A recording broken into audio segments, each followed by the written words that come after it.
Good morning, everyone, and welcome to another episode of From the Ground Up Real Time Solutions. Let me go here with real time strategies for MWBE businesses. We're so excited to have you join us for another one of our episodes. I am just encouraged by all of the comments and everyone that keeps tuning in as we demonstrate in real time what it means to collaborate. Queen Strategy Partners put together this show as an opportunity for us to really be of service to our MWBEs and to put you in a place and space where we're giving you real-time solutions for the real-time issues that we are facing in COVID-19. So Danielle Douglas, Nicole Valentine Esquire, and myself came together business owners, and we are excited about the fact that we're able to bring you content and guests that are experts in their space and that can give you the real-time solutions that you desire. So it's great for me to get to introduce every Tuesday, 9 a.m., my co-host, Danielle Douglas. So I'm going to turn it over to Danielle.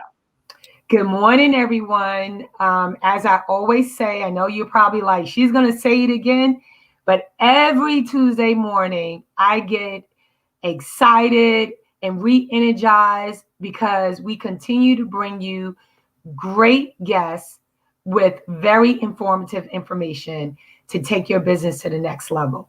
And so, last week, we had a great dialogue with two phenomenal guests, and the topic was how to find and manage employees during COVID-19. We know that great employees is a cornerstone to having a great business, and it is really a key factor in having a solid foundation for a successful business. So we wanted to build on that and continue to provide you great information on how you can build a solid foundation for your business. So today's topic is really building a solid foundation to propel you to success, right? Because we have talked about time and time again that during COVID-19, we have felt like we're in survival mode, but we really want to position you to thrive and get to the next level. And so with that said, we have another great guest, Mark Hells, who is with us this morning. And Mark is the founder and managing partner of Better Local Business Agency. And it is an innovative technology-led business support agency. He has more than 20 years experience as a business professional, having worked in several functional C-level roles, including accounting, operations, marketing, sales. Those are all key factors in having a solid foundation in Europe and the US. He's also an educator specializing in business and technology subject matters. And to date, Mark has trained more than 500 business leaders, emphasizing scaling strategies, operations management, enabling technology, and the use of data for effective digital and social media engagement. So he brings a fresh perspective to the MWBE market space as a thought leader on the organization and utilization of data to improve MWBE access and participation.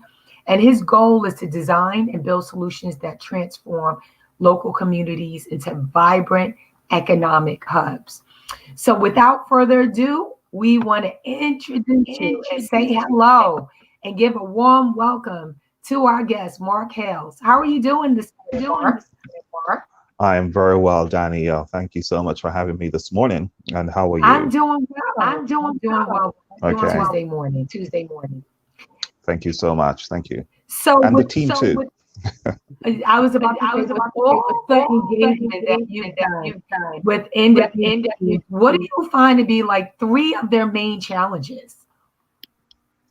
Okay, so my immediate thought when I listen to that question is just three. There are many challenges that face MWBEs, Danielle, but we know the usual ones. I mean, there is issues with capital, and that is a big deal right now. especially given the fact that businesses that seek opportunities to participate on those opportunities and to effectively deliver on those opportunities, they need capital.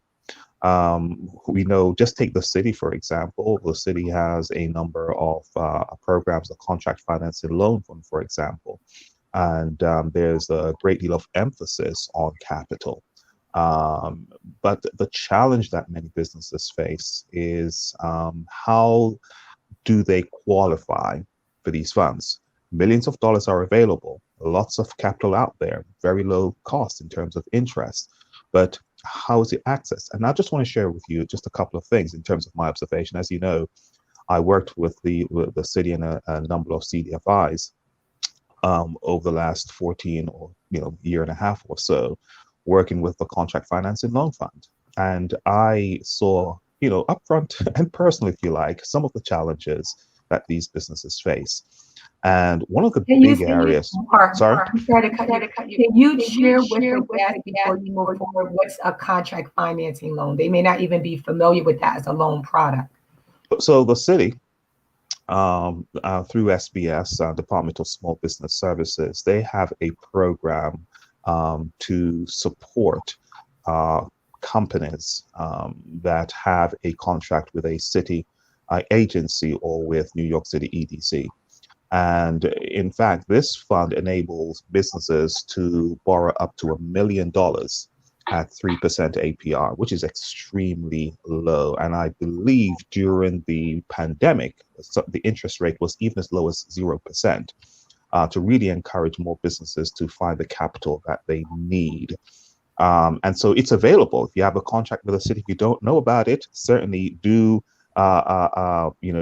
contact SBS or one of the business solution centers. They're in all the boroughs, and they'll be able to direct you and give you information on that fund. But the challenge that many small businesses face when it comes to capital is not the availability of capital. Let me just make that point very clear. There's a lot of capital out there, and with interest rates where they are right now at near 0%, capital is very, very cheap. But the problem that many small businesses face is the challenge when it comes to qualification.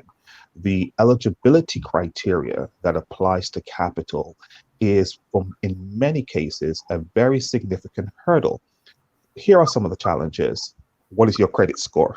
Now, you know that many small businesses, minority businesses in particular, and owners are challenged by their credit score. And you might think, well, a credit score of 600, 650, even 700, many business owners really challenge to reach that mark. And so that is an immediate qualifying criteria. But also, they will talk about collateral. All right. You think about that as a business owner. How many small business owners have the necessary capital that says, okay, I can put up, $20,000, $30,000, $40,000, $50,000. It is a huge challenge.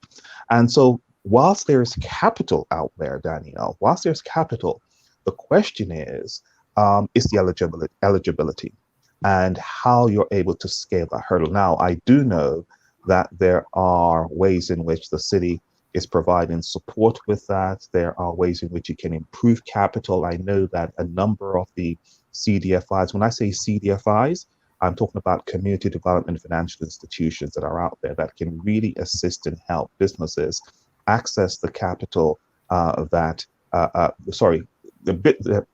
CDFIs, they're able to help businesses rebuild, I should say, their capital. And there are ways in which this can be done. And I would encourage business owners to really think about, if you are struggling with your credit score, if you're struggling with collateral, really take the opportunity to speak to a number of CDFIs. And I can give you 3 that I worked with in the city. There is Bot Capital is one. There is True Fund is another. There is Pursuit Lending, formerly Excelsior Growth Fund. And there are other local agencies in Harlem. There is the Harlem Commonwealth Council on 125th Street. There are organizations in Brooklyn. There's SoBro in the Bronx. There are many support agencies that are around the city that can really give some insight and as it comes to, supporting you with capital, improving your credit score. I know that Capital One, for example, had a credit card to help businesses to recover and to build capital. There's lots of little initiatives that are out there that can help build capital. So capital is really, really important. And someone asked me, what do you think long term? I mean, I if I had, the influence on the whole capital program, I would really try to switch the emphasis from collateral and credit scores in terms of one of the driving eligibility criteria, a couple of the driving eligibility criteria, to much more around experience. If you think about this, a small business that has a contract with the city, they have the experience to do the work. Okay, if you're working with a general contractor, you have a project like yourselves, you access opportunities all the time from a professional services perspective. And so you have the experience to deliver. Okay, now if you base it on the ability to deliver, what I call the experience factor, all right, you will find that many businesses will get through, they will qualify, they'll get the job done. The painter, in other words, can paint, the electrician can do the wiring, they can do the work. So if access to capital was based on experience, it would be a different story for many minority businesses. But there are challenges there. The other areas I would think is opportunities too. Now there are lots of opportunities that are that are out there. Many of you would the city is really pushing hard in terms of meeting their utilization goals. The comptroller is really holding agencies to account with the grade book that, are you doing well? You get an A. If you're doing fantastic, you get an A. But if you're not meeting those utilization goals, which I believe is 30% for the city and for the state also, they are held to account. And so, the city agencies are, through City Records Online, are publishing opportunities at a state level. There is the contract reporter. Again, these resources are online, and I talk about resources later on. And opportunities is key. So you need opportunities, okay? Not just in, and I would say this to small businesses, not just in the public sector. A lot of folks are looking to the city, local, and state government for opportunities, but also I would say spread your wings, diversify, think about the private sector. Yes, don't put all your eggs into one basket, as my mother used to tell me. Try and diversify so that your portfolio includes both private and public sector. Now, it's a great time for small businesses. And in the moment that we are in right now, the emphasis, as minority businesses, and I'm sure the audience is not just minority businesses, but small businesses in particular, businesses are open, yes, to see how they can increase supply diversity. I know Con Edison, for example, has a tremendous, and Verizon too, have tremendous supply diversity portfolios. They are really interested in local suppliers. There's nothing wrong in approaching some of these organizations, their diversity teams, and say, listen, this is who I am, this is what I do, build your capability statement, and submit, share that with them. And they might take you on as a supplier. They would certainly have some kind of a pre-qualification process, but certainly, do approach these organizations, diversify your portfolio in terms of your clients. And that's really really important. And the other challenge I would say many businesses face with is experience, the ability to, in terms of capacity. Now, looking at some of the data, I see that a lot of the type of contracts or opportunities that are available require businesses to have a significant amount of capability in terms of capital and so forth. And experience is a factor. All right. So if you think about, a technical bridge construction or road construction or those type of work, it really requires a certain type of contractor to deliver on those work. And the sad thing is, businesses need to build up capacity. They need to build capacity at a high level. They need to grow that business and demonstrate capability. So I think in summary, it's a long answer to the question. I look at three things. I think, capital is certainly one. I think opportunity is another, and experience, and I would add on to that management and the ability to run an organization effectively at those higher levels are really key things. And those are the challenges that businesses face. It's a long answer, Danielle, but hopefully that is helpful. A long necessary answer because it's a lot of support. I just want to build on that because you were such great insight. So what additional core building blocks should MWB have in place to create a solid foundation for success? All right, so building blocks. I'm a great believer in people. People are the one that builds organization, and the team is important. Here, I'm going to share with you a story. And I've worked in, and I embed myself in a number of businesses, and I see the way they operate. And I can tell you, one of the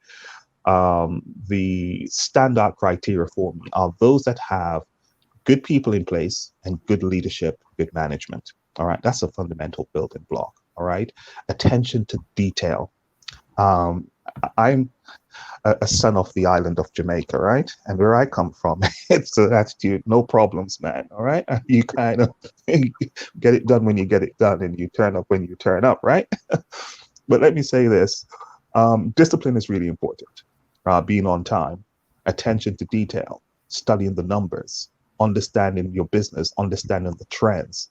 That might require learning and experience. And I find that those business owners, certainly, who recognize that they're not always the smartest person in the room, and being able to have the right people in those, square pegs in square holes, or round pegs in round holes, is really, really important.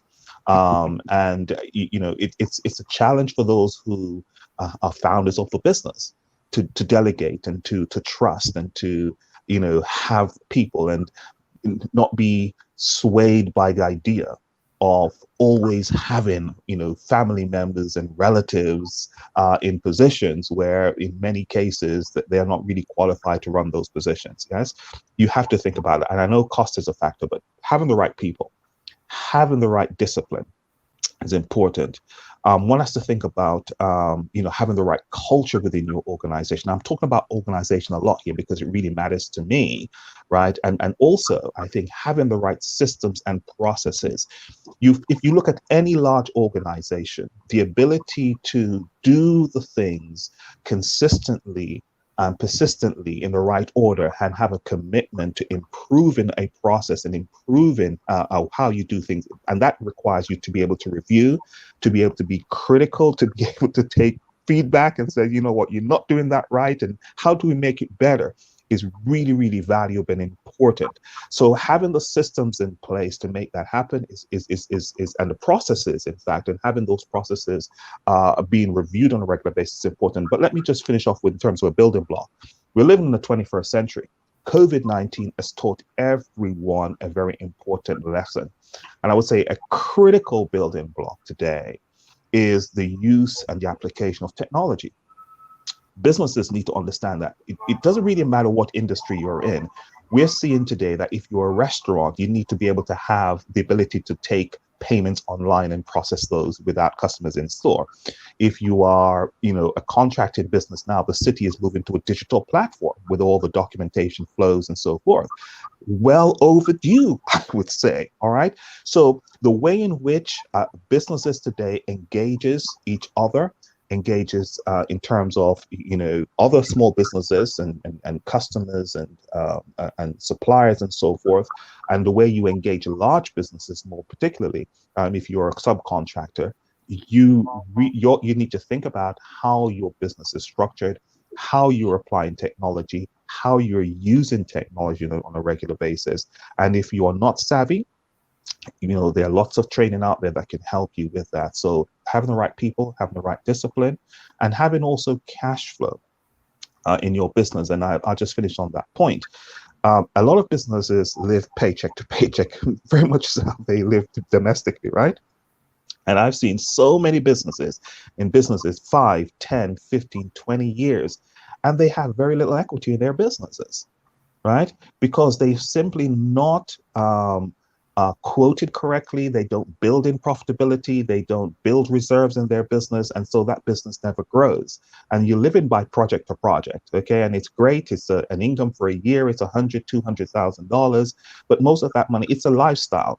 But if businesses are serious, it's about, not just having cash flow, but building reserves also, so that when it comes to a COVID scenario or a pandemic or any type of what I call shock to the economic and business systems, you do have the means to at least weather the storm for 3-6 months or so, and have that capacity built in to cope with those stresses that occur during a situation like this. And it is sad, but it's not a surprise that many businesses, but more so minority businesses, are more severely affected by the pandemic. And as I think most of us would have perhaps read the Bloomberg study a few months ago, I think it came out in April and May, which suggests at least up to 40-50% of minority businesses will not recover from this pandemic. They've literally gone out of business. And that's a very, very sad state of affairs, because that has a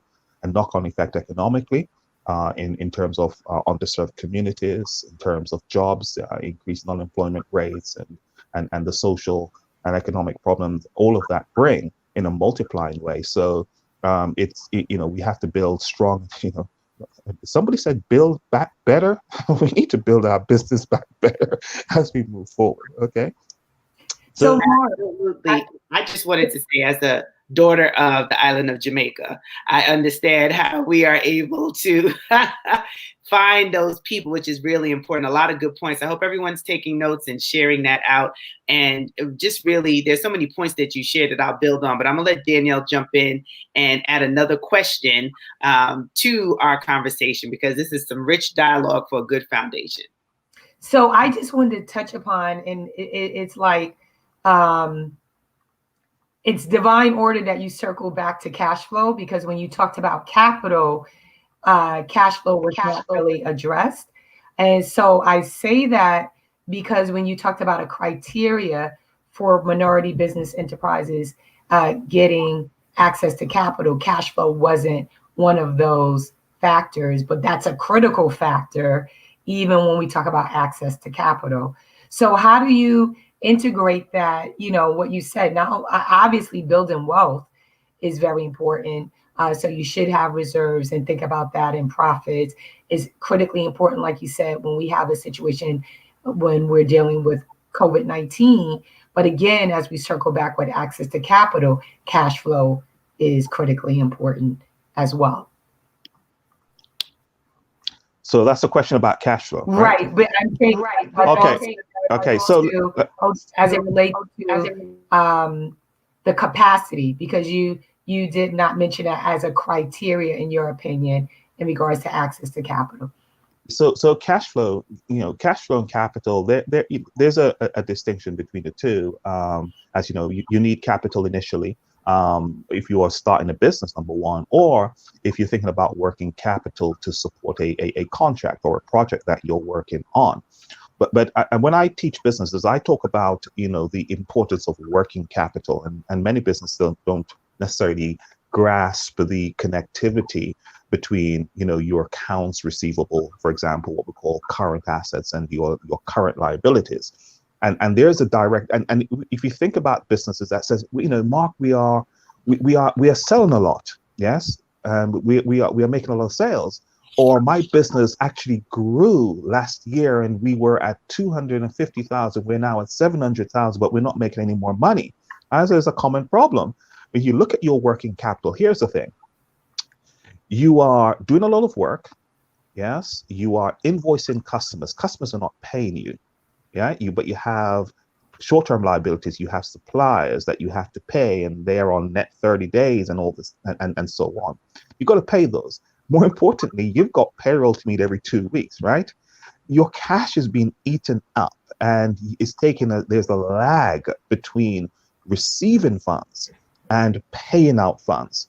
And for some businesses, that can be very, very severe, to the extent that you can go out of business because you suffer a lack of cash, cash flow. So the idea of having capital now, right, whether it's a line of credit, whether it's a term loan or a short run loan of some kind, that's where the contract financing loan comes in, helps you to smooth those jagged edges, if you like, of your cash flow. So when you go below the line, negative positions, yes, waiting for monies to come in and paying out more, you have that cash to support those, if you like, iterations, those variability in the flows. And that's really, really, really important to have cash flow. Cash flow, lack of it can kill. It's the blood within the business, within the body business, if you like. And if the blood is not flowing, something's going to go wrong, and it's not going to be long before the wheel falls off the wagon. All right, and it's very important to have that. So there is a distinction between cash flow and capital. All right, it's very important, and we can. That's a subject for another time, but I can talk at great length about that. But it's really important to understand if you worked on a project, someone says plan before plan is critical. Many small businesses, I say this, they just don't like the numbers. They just don't like doing the analysis. They don't like looking at what's my profitability. They don't really want to know about the break-even point. I remember working with a client. It was so funny. And I ended up doing a lot of work for this client, which I shouldn't have done. I was told, Mark, why are you doing all that work? And I said, it's important for me to learn and also to help the client understand. And I had to break things down to, okay, this was a person that was buying a product. So there was an idea of how much is the unit price for each of these products, what is the direct cost, what is the profitability, what is the break-even point, what is the contribution. So I was able to, and then, the contribution times so many units, what is your fixed cost, are you making any money?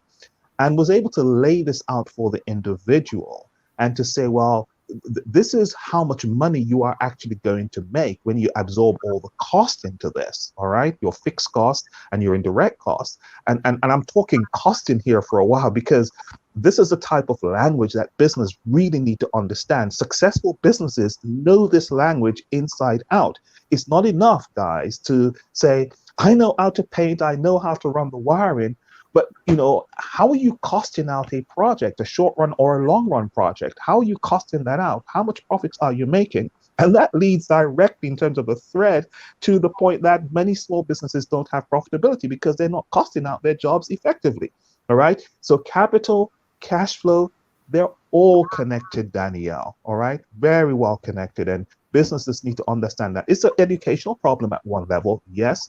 And I think business owners need to be motivated enough, okay, to say something that I don't learn, I need to know. And not because you are saying, well, I'm just the manager of the business. If I'm a business owner, I'm going to take the time out to learn some of these fundamentals. And I know a lot of the business support agencies around the city do get in contact with business solution centers. If you're in the city, they do provide technical assistance and they can help with this. And so I say, I know schedules are busy. Yeah, schedules are very busy. But take the time out. There's a lot of online resources that you can use. I mean, thank God for Google. Thank God for online. There's a lot of free stuff out there. We talk about resources. Just go online, Google, break even. you get a tougher. When I was speaking about cash flow, and you're right, I used the term wrong. What I should have said, but you gave a great explanation on cash flow, so it all worked out in divine order. But I meant profitability. So when you were talking about criteria for lenders and what you believe the criteria is, I should have said profitability was not one of that, to show that you have the ability to pay back the loan. So, thank you for clarifying that, but that's very important. There is a difference between cash flow and profitability. Danielle, that's a very good point you made. And I should have focused on profitability also, the ability to pay back. And often what lenders look at, and sometimes they don't do it well enough, and I can be critical of some lenders, but I would leave that, is that they if you don't have let's say, I'll give an example. A client of mine had won a contract.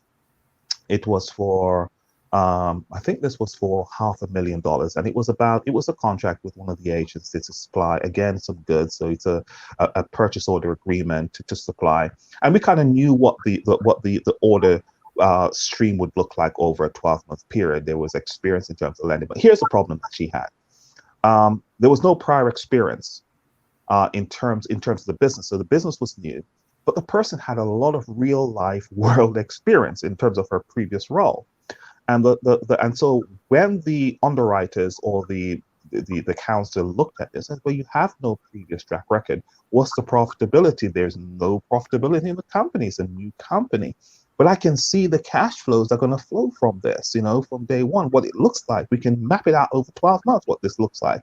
And so the question was, what is your own personal ability, yes, to even meet the payments if something goes wrong in the business? So it's not just even about the profitability of your business, because the business might be new and have no track record financially. You with me?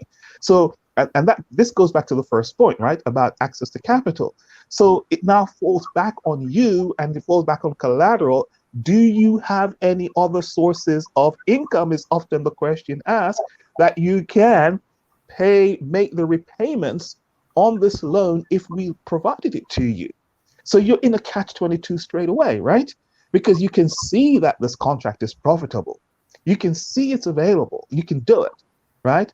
But you have, lenders who look at the hard rule and say, and I find it quite interesting, and I don't want to be too contentious right now, but I've seen situations where certain individuals, the rule might not necessarily be strictly applied to them, all right? And other groups have a tremendous difficulty. So there has to be some, I call it rationalization and practicality, and looking at things differently. And I know we have a new commissioner for small businesses. I would urge Mr. Doris, I believe, Janelle Doris, to really look at the whole area of experience and look at the ability of the firm to actually deliver the contract. And if the city needs to set up some kind of a collateral fund, I'm putting it out there, that can, kind of be in place to help businesses that don't have collateral. It's almost like an insurance policy. I think that would be a great thing for small businesses, so that they can say, hey, I need 20,000. It's like an insurance, so that they can utilize that and really look more at the experience. I've done contracts like these, whether in business or in a professional capacity. I've seen people who have worked for some of the largest companies, handle multi-million-dollar budgets, and they come to do a contract for $250,000, and they say, I have no track record. Please, it's foolishness. Makes no sense. So, Stacey, Absolutely. I hope that Mr. Doris, Commissioner Doris, will consider that. That would be an excellent idea, a collateral fund for MWBE. So thank you for that, Mark. It definitely just opens up a new way forward with thinking about how we actually thrive post-COVID-19 particularly. And when we talk about capitalizing on being a part of a collective body, to build capacity and economic power, which is what you're talking about with the collateral, I wanted to just go a little bit deeper with your insight there on how we can just capitalize on being a part of a collective body, not doing it by yourself. Queen Strategy Partners, we're 3 companies that came together because we understand that kind of power in collaboration. So we just wanted to get your insight on being a part of a collective body when it comes particularly to this economic power that we're talking about. Wow, I need to be careful how I navigate this question, because I can be very political, and I don't want to get in trouble. I'm British, so I might get sent back on the next plane back to London. But I think they're controlling the coronavirus a little bit better over there right now. So you never know. I might say, let me take a hiatus and go back for 3 months or something. But no, here's the thing. We know that in terms of the collective, being corporate, there's a reason why corporate organizations have tremendous buying power and ability to do things, all right? If you look at different communities, and I like to study history a little bit, the Chinese communities, the Jewish communities, the Asian communities in many respects, and I come from London, I've seen this in the Indian community, how they cooperate with each other. Let me give you an example. I love Chinese food, right? I really, I'm crazy. I love sushi, that kind of stuff. And if you know me, Danny, my sushi every other week, right? Okay. But I remember observing a restaurant that opened in Coventry in the UK. I used to live in Coventry in the UK, and it was great. It was like a kind of they call it like a soup bowl, and they serve this, pasta and soup and fish and all that kind of stuff. Really, really nice. But when the restaurant opened, I observed who were the customers that attended that restaurant. They were Chinese. They were using the restaurant and they were helping to build capital, build that business up. So it was family and friends and the community who actually supported that restaurant. And in a sense, that's being corporate because that helped that restaurant establish. And before long, the wider community was using that restaurant, and it's a really great success. Hopefully, COVID did not impact that business too much. I when I do go back there, I'm certainly going to visit. Go back to Coventry, that is. So here's the thing about being corporate: togetherness. And when I think about small businesses, and if I speak to the minority community and some of the challenges that we face, one of the key things, one of the important observations I believe I've made is the lack of cohesiveness, the lack of togetherness, the lack of organization. All right. And why is that important? An organization that is together, the unions can speak to this, because you look at the unions over the last 100 years in this country, and certainly coming out of the UK with the miners and the metal workers and all these different groups, they organize for better pay, they organize for better working conditions, and they have a better, if you like, employer contract, a social contract with their employees in terms of, we are working for you, we are building value and so forth. Why is that important? Collectively, you can force change. Yes, you can make things happen. You can negotiate better prices. You can have a stronger and a much more important seat at the table. You talk about advocacy and Albany and city and local governments. If there is only 10 of you, but if there is 1,000, 2,000, 3,000, 4,000 small businesses joining together to say, how can we make things better for us as a group, as a community, makes a big difference. It makes a difference in terms of your buying power. It makes a difference in terms of your resource pool. It makes a difference in terms of how you can team. I know the city talked about teaming some time ago, working together. Look at business, look at the social networks, the way people find commonality, the way they find groups and where there is interest together and collaborate and talk. You imagine if we had a business network, talk about minority business, if we came together in the same way. And I know there are issues around trust and sorry, I'm going into patois for Minoan people for normal business and all that kind of stuff, right? It is very strong in our community, right? And that is almost, I understand, you want to be private and all that kind of stuff. But when it comes to business, I've seen people who are enemies collaborate because the greater good is that we want to make money, and it's really important to understand being corporate has so much more value, and it brings so much more value to the corporate, the body, the corporate body and the group. There's a saying, the whole is greater than the sum of the individual parts. And for too long, I believe, we've operated in silos, we've operated independently, we have not really trusted, we've not really built collaboration, built stronger networks and so forth. And the net result is to our own detriment. It is the fact that we see we do have a lot of successes, but at the same time, there are too many failures, I believe. All right. So being corporate, I think, has some important influence, buying power, advocacy. Here's one other thing that I observed: being able to shape the contracting policies.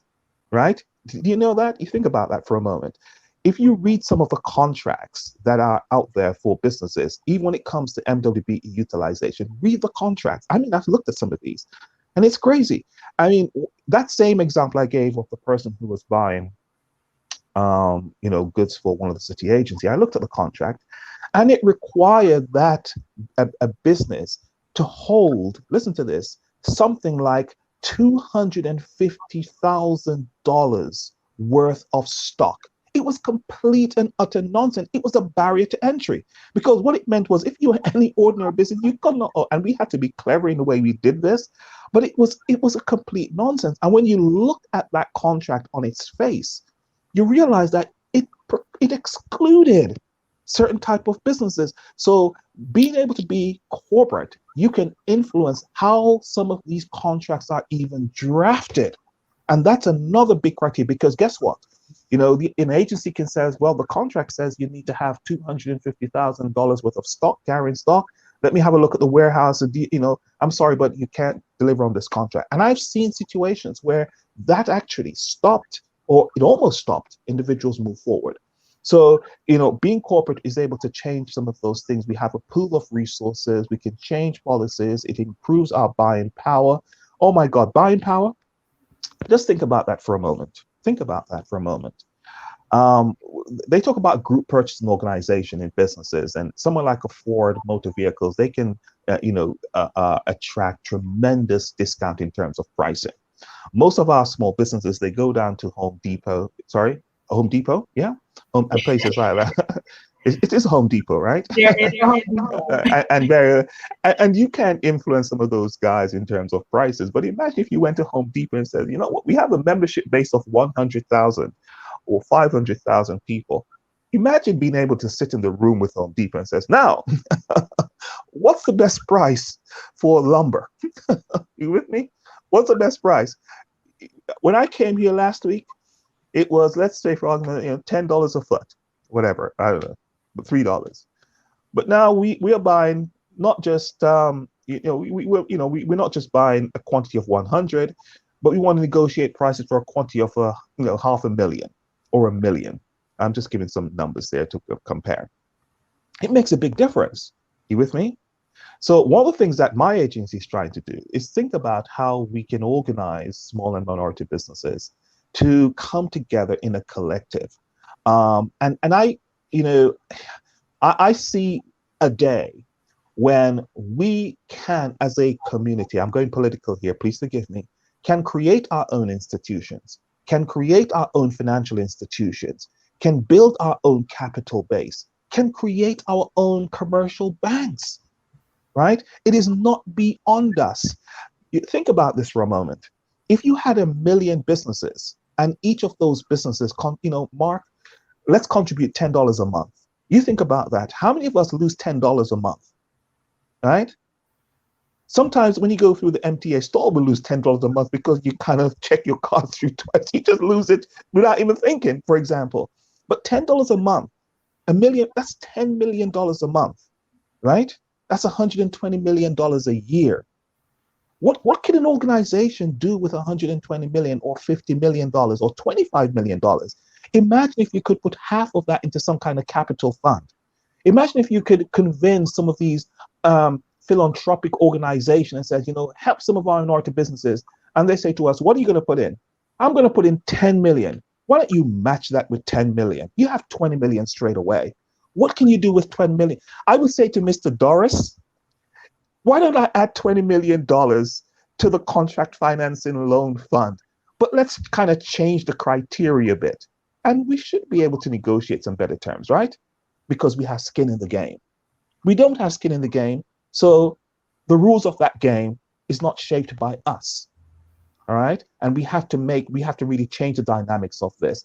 But to change the dynamics, it means being corporate. It means, organizing ourselves better. And, I don't want to sound like Mr. King, Dr. Martin Luther King, but we need to have a vision of ourselves. We need to envision ourselves in a much better place than where we are. And it's not enough for us to just say to ourselves, oh my God, we're just beaten down, we're downtrodden, la da da da. I'm always, what can I do to change the situation kind of guy? What can I do to make a difference?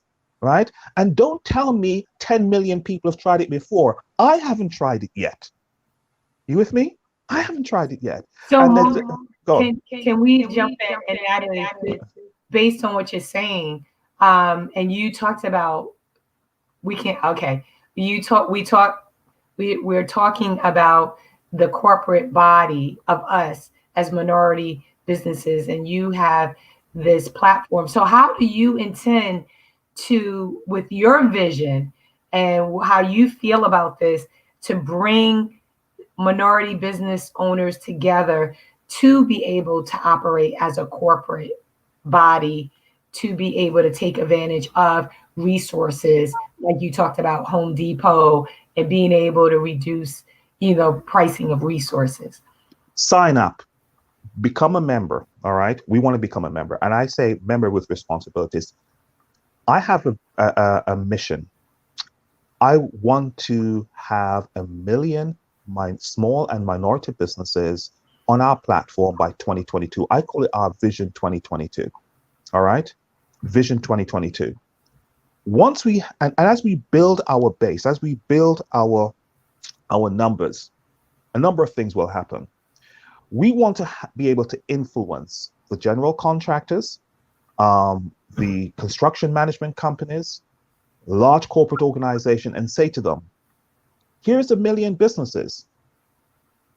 We're asking for a fair share of opportunities. The law requires 30%. Let's begin to share what these opportunities are. That's number one. We need to basically bring all, I know there's city records online, but that's just one source. And that's one of the problems I have with the city. Data is just fragmented everywhere. Every agency has its own stuff going on. And it just makes no sense to me. If you're city government, you should probably consolidate certain things in just one place. Okay. It's too fragmented, but that's something else for another time.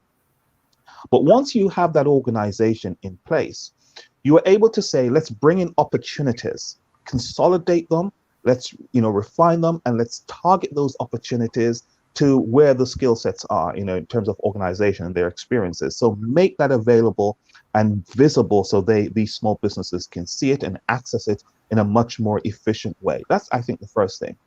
The second thing that we want to then deal with is how do we create our own, improve our access to capital. And I can say one of the things that we are looking at as an agency is how we create even our own private capital funds, right? We're in conversations about how this can be done. I know it can be done. In one of my previous role, and I work within a faith-based organization, I just share this with you because I think it's an important example of this. We organize a number of local church organizations, and individually, each church had something like, I don't know, argument's sake, $100,000 in their account. But aggregated, it was millions of dollars. We were able to work with a corporate banker, Royal Bank of Scotland, and aggregate all of these funds into one account, what I call a corporate account. So if you think about a credit union today, all right, it's the same principle. But it gave the organization the power it needed, right, to fund its own project. It had its own funding engine, if you like. You with me? And what I realized is once we have that capital position, that fund, that corporate treasury fund, we called it, we only needed 30% from the bank. The bank gave us 30%, and we could fund pretty much anything we want, as long as we came up with 30%. We came up with 30%. The bank came up with 70%. You with me? So what am I saying here? If we could create our own capital fund, and I'm sure that there are organizations out there. I know that there is capital flowing around the world. I know there's some big capital out of Europe. I was looking at a project some time ago where I know there were private capital prepared to invest, and I have some plans for the city here, some ideas here as to how we could actually attract private capital to help out in this regards, and to reduce some of the waiting times for some of anyway, that's another matter.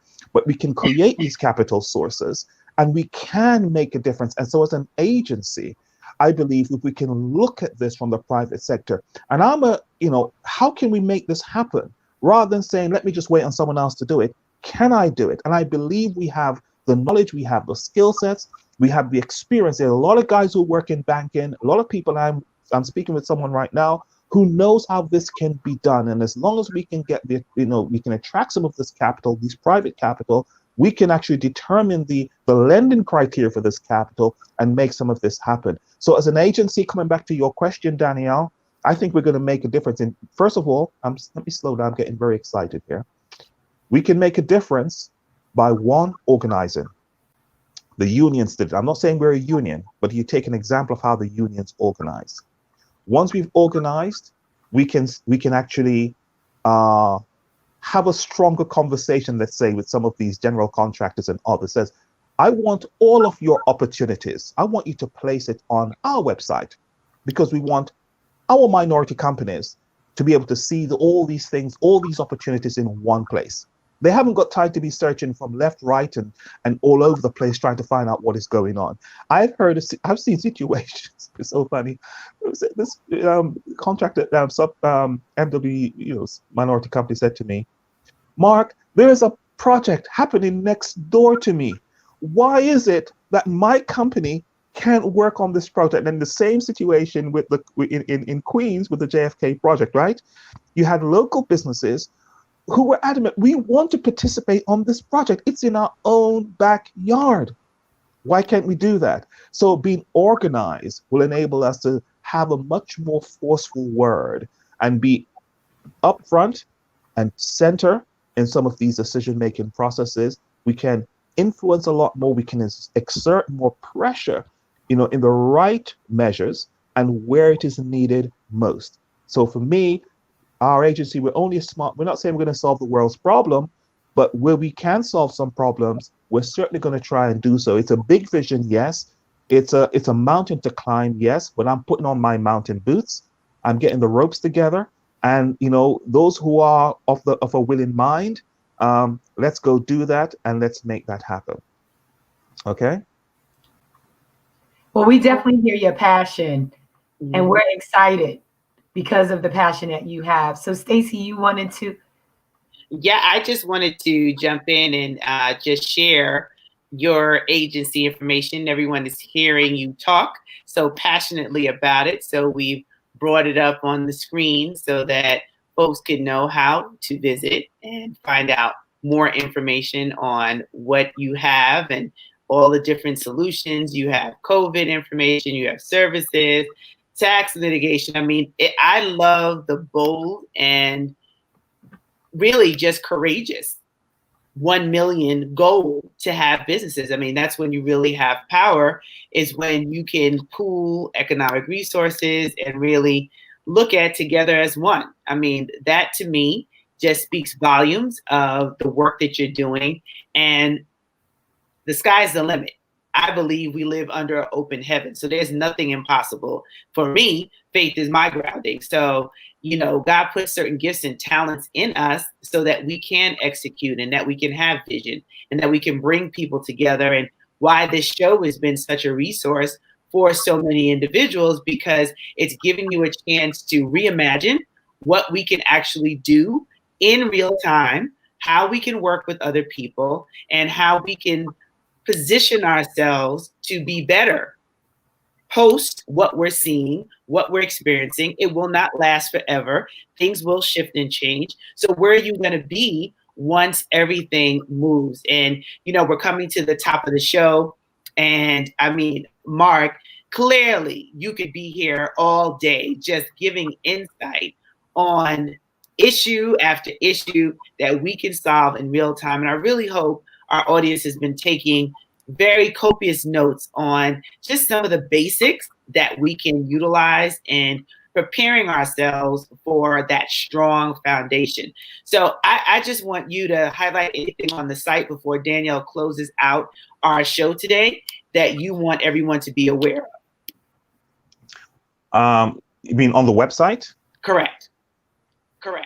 Okay, so I'm having my laptop is playing up all day today, but certainly if you look at the website, we talk about opportunities, and we talk about capital, and we talk about, okay, my website is up. We talk about opportunities, capital, and various services. So opportunities, our goal here is to create something which is called Project Finder, which we're going to be launching shortly. And Project Finder is going to be the ability for general contractors. I know, Danielle, we're working on something here. General contractors, construction managers right across the city. We want for this to be the go-to source for opportunities for small and minority businesses. I believe we need to carve out our own infrastructure where the opportunities are placed, where we can see them. A lot of our guys are busy. They really don't have the time to be searching all over, the internet and various agency websites, city records online. They need to have somewhere where they can go, and we want to provide one-to-one support for these individual companies that become members. We want to talk about capital. We're doing some things on capital. But one of the first things that we want to do, and we're trying to do this, I'm making an appeal to every community development financial institution in the city. We want to basically list all of the loan products that you have. When COVID hit, okay, many businesses came and says, where do I get financial support? They just did not know about community development financial institutions. They just didn't know. They did not even know the products they have. And so what we're trying to say here is we want to aggregate all of those things, bring them all into one place to ensure that there is just a very simple lookup, and we're going to be reaching out to CDFIs and other community banks to say, let us know what your loan products are so that we can publish them. One of the things that we're going to be able to do with data, by the way, we've aggregated a lot of the databases around the country. So we have over 600,000 records in our databases or in our database already. We want to reach out to these individual companies. I lost my train of thought a little bit here, to say, okay, you can find these capital products. We want them to list, the CDFIs to list those products so that they can be found. The other is services. We're going to look at how we can reduce the cost of back office services. We're bringing on a number of CPAs, professional service providers. And the idea here is we want to connect these two together. Small businesses need good professional service providers, and we're looking at how we can organize the delivery of this service in a way that is much more cost effective and easier to access, certainly in a virtual way. And tax incentives, we're just learning a lot more about this. We're working with a number of partners with how to generate income streams really from tax and from tax savings and incentive programs that many of us just are not aware of. The IRS, they have a number of incentives that are available. If, for example, if you own a property, greater than $500,000 in value, we figured out that you can actually save up to $40,000 per million in value of that property. Yes, as a return. Doing something which is called a cost segregation study, which is a hybrid of both engineering as well as accounting. And many, property owners don't know about it. So if you own a hotel, if you own a restaurant, if you own a commercial building in the city, give us a call. There's a lot of money there. And then finally, you can see here we have an e-commerce store on the website, which we're building out. And as you can see, we've just partnered with a number of manufacturers. We're looking at a response to COVID, but this is what's going to happen. Imagine as we have more and more members coming onto our platform, goodness me, I can't wait for that day when we sit down with some of these manufacturers, these providers, Dell Computers, some of the, and say, we want better prices for our community. So the more that join, the more we're going to be able to reduce these prices. As you can see here, we're looking at, we've signed off recently an agreement to supply these rapid test kits for COVID-19. So the antibody test, the antigen test, we believe that, our employers and medical institutions need to have these so that, more and more people can be tested and have results more quickly so that they can, know that they are safe to work and get back to work as soon as possible. So these are important things that we're looking at on the website. So we have a membership. Go on, sorry.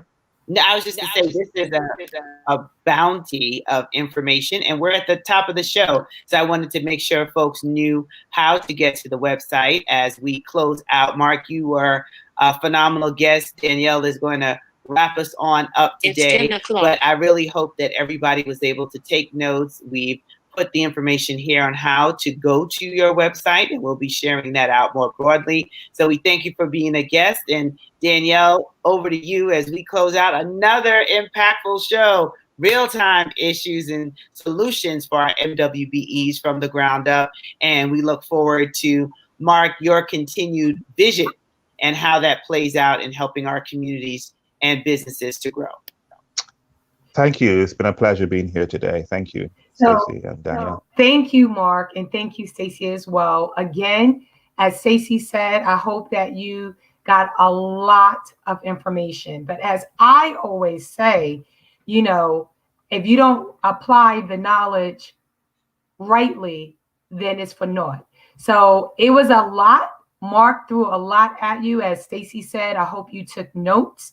and you think about, I think the take home message for me is, how do we begin to operate as a collective body, however that looks, so that we can move as one and begin to be taken seriously. We live in a capitalistic society, and we have to understand that when we operate as one and we take our dollars elsewhere, we demand what is our due right, then we can move mountains. So again, we're here to offer you real-time solutions for your real-time issues, and we hope to see you again next week, Tuesday at 9 o'clock. We're looking forward to it. But until then, make it happen and be productive.